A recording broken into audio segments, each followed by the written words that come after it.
नमस्कार फ्रेंड्स, मेरा नाम बबलू वर्मा, पेपर हैकर में आपका स्वागत है। आज हम स्टार्ट करने वाले हैं ये फोर्थ सेमेस्टर हमारा चल रहा था जी। हम ज्योग्राफी देख रहे हैं, यूनिट नंबर 2, क्योंकि फटाफट हम क्वेश्चनों को देख रहे हैं जो कि हम बहुत ही कम समय में, मतलब आप 5 से 6 दिन में पूरा आपका कवर हो जाए। ठीक है, तो बात करते हैं, स्टार्ट करते हैं। देखो, हमने 2 आपका सब्जेक्ट का रखे हैं। बीए फोर्थ सेमेस्टर के हिस्ट्री के मैंने फर्स्ट पेपर सेकंड पेपर दोनों करा दिए, हिंदी के फर्स्ट पेपर सेकंड पेपर दोनों करा दिए। अब मैं जियोग्राफी आपको पढ़ा रहा हूँ। ठीक है, अगर आपको उनकी प्लेलिस्ट वगैरह देखने हैं, उनकी पीडीएफ लेना है या उनके ऐप्स नोट्स डाउनलोड करना है बिल्कुल फ्री ऑफ कॉस्ट, तो आप जाएंगे हमारी साइट पर paperhacker.in पर। वहाँ पर आपको सब कुछ अवेलेबल है। ठीक है, वहाँ जाके आप जो आपकी मर्जी हो वो पढ़ सकते हो और पूरा सिलेबस आपको वहाँ पर उपलब्ध करा रखा है। ठीक है, पीडीएफ पे आपका कुछ पे करना पड़ सकता है। अगर आप ऐप लेना चाहते हो, है वही नोट्स। ठीक है, ऐप बिल्कुल फ्री ऑफ कॉस्ट है, पीडीएफ भैया पे करना पड़ जाएगी। ठीक है, चलो, दोनों की दोनों सेम है।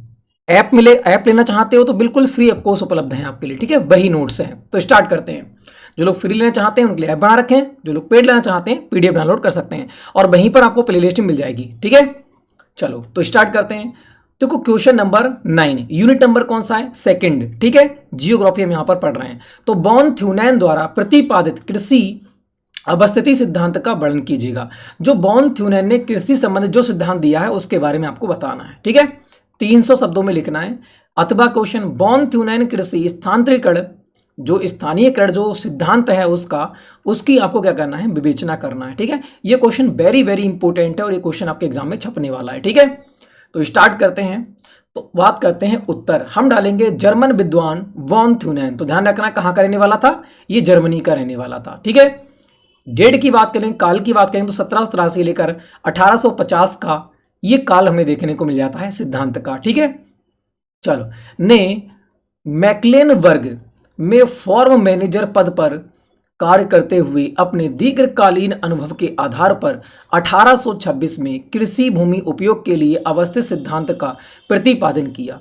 कृषि भूमि के उपयोग के लिए, कृषि भूमि कैसे उपयोग की जानी चाहिए, इससे संबंधित एक सिद्धांत इन्होंने प्रकाशित किया। ठीक है, प्रतिपादन किया जो तुलनात्मक के सिद्धांत पर आधारित है। ठीक है, तुलनात्मक के सिद्धांत पर आधारित हमें देखने को मिल जाता है। इन्होंने उन नियमों की खोज की, साहसिक प्रयास किया जो कृषि समुदायों के मूल्य को नियंत्रित करते हैं तथा भूमि उपयोग को प्रारूप को परिवर्तन करते हैं। उसके मतानुसार किसी भूखंड पर वही साहसिक व्यवसाय अपनाना चाहते हैं जो सर्वाधिक विशुद्ध लाभ प्रदान करे और प्रतिस्पर्धी व्यवसाय का अन्य भूखंड पर स्थानांतरण करना चाहिए। ठीक है, ये इन्होंने कहा।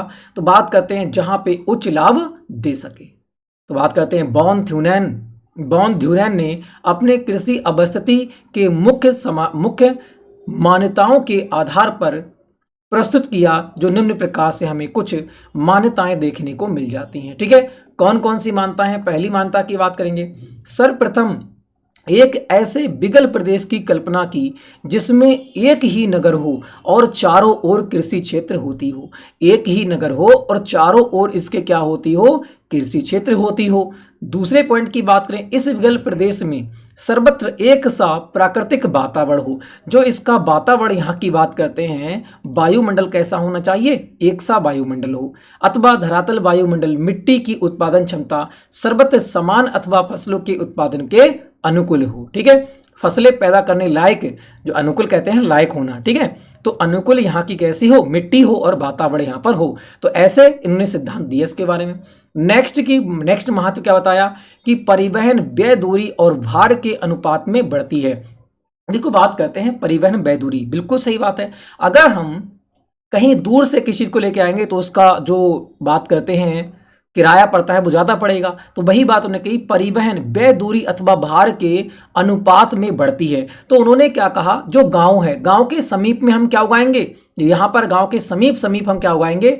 खाने की जो सब्जियां वगैरह हैं वो उगाएंगे, जो कि हमें, अगर हम इस कोने पर उगाएंगे तो हमें लाना पड़ेगी, और लाना पड़ेगी इसके लिए हमें क्या लाना पड़ेंगे? हमें श्रमिक लेना पड़ेंगे या किसी न किसी गाड़ी से हमें यहाँ तक लाना पड़ेगा। अगर हम घर के समीप ही, अगर हम गांव के समीप ही इनको लगा देंगे तो आराम से आप खुद जाकर वहां से ला सकते हो। ठीक है, इस प्रकार से इन्होंने परिवहन व्यय दूरी तथा भारों के अनुपात में बढ़ती हुई कुछ क्रिया यहाँ पर रखी। ठीक है भाई, अगली बात करते हैं, इस प्रदेश में केंद्रीय नगर के अतिरिक्त शेष नगरीय आबादी हो, इसमें बसने वाले किसान अधिकतम लाभ प्राप्त करने के लिए क्या हो, इच्छुक देखने को मिले। ठीक है, अधिक से अधिक लाभ प्राप्त करने के क्या हो, ये इच्छुक होने चाहिए वहां के जो कृषक लोग होंगे। ठीक है, अगले बढ़ते हैं, किसान लोग। बात करते हैं आगे, इस बिगल कृषि प्रदेश में एक ही प्रकार का परिवहन साधन एवं घोड़ा गाड़ी उपलब्ध हो। जैसे बात करें, चाहे घोड़ा गाड़ी हो, एक ही प्रकार की जिसके पास हो, वो एक ही प्रकार के परिवहन साधन हमें देखने को मिले, ये बात उन्होंने कही। तो बात करेंगे सिद्धांत की रूपरेखा के बारे में हम देखेंगे। ठीक है, देखो ये वेरी वेरी इंपॉर्टेंट फैक्ट्स जो हमने देखे अभी यहाँ पर। ठीक है, हमने देखे मान्यताओं के बारे में। वॉन थ्यूनैन के अपने कृषि अवस्थिति को कुछ मान्यताओं के आधार पर प्रस्तुत किया। ठीक है, तो ये इसकी मान्यताएं थी, मान्यताएं भी एग्जाम पूछ लेता है, तो ये मान्यताएं आपको ध्यान रखना है। ठीक है, अगले बढ़ते हैं फिर। अब बात करते हैं सिद्धांत की रूपरेखा के बारे में। उपयुक्त मान्यताओं के आधार पर वॉन थ्यूनैन ने बताया कि बिगल प्रदेश से केंद्रीय बाजार के चतुर्दिक नगर का उत्पादन क्षेत्र संकेंद्रीय वृत्तखंडों में होगा। नगरीय भूमि मूल्य के साधन ग्रामीण भूमि मूल्य में ह्रास होगा। यद्यपि ह्रास का ढाल अपेक्षाकृत मंद होगा। कैसा होगा? अगर ह्रास होता भी है तो कैसा होगा? मंद होगा। प्रत्येक कृषि भूमि उपयोग अराव्रत लागत आयु अनुपात के अनुरूप होगी। प्रत्येक कृषि भूमि उपयोग जो अरावत लागत है वो कैसे होगी? आय अनुपात के अनुरूप ही होगी। तो बात करते हैं, इस आधार पर वॉन थ्यूनैन ने 6 प्रकार की कृषि पेटियों के बारे में बात की। तो कितने प्रकार की? 6 प्रकार की कृषि पेटी। ध्यान रखना, एमसीक्यू क्वेश्चन बन सकता है। ठीक है, तो बात करते हैं फल दुग्ध सब्जी की पेटी के बारे में। पहली पेटी क्या थी? फल दुग्ध और सब्जी की पेटी। यह नगर के पास प्रथम पेटी थी। जैसे ये हमारे पास था नगर, इस प्रकार से जगह थी, और यहाँ पर क्या था? नगर था। तो इसकी जो समीप जगह है, यहाँ पर क्या करेंगे? पहली जगह पर वही यह नगर के आसपास प्रथम पेटी फल दूध और सब्जी उगाई जाएंगी। यहाँ पर पशुपालन होगा, वो इसी क्षेत्र में होगा, आस पड़ोस के क्षेत्र में।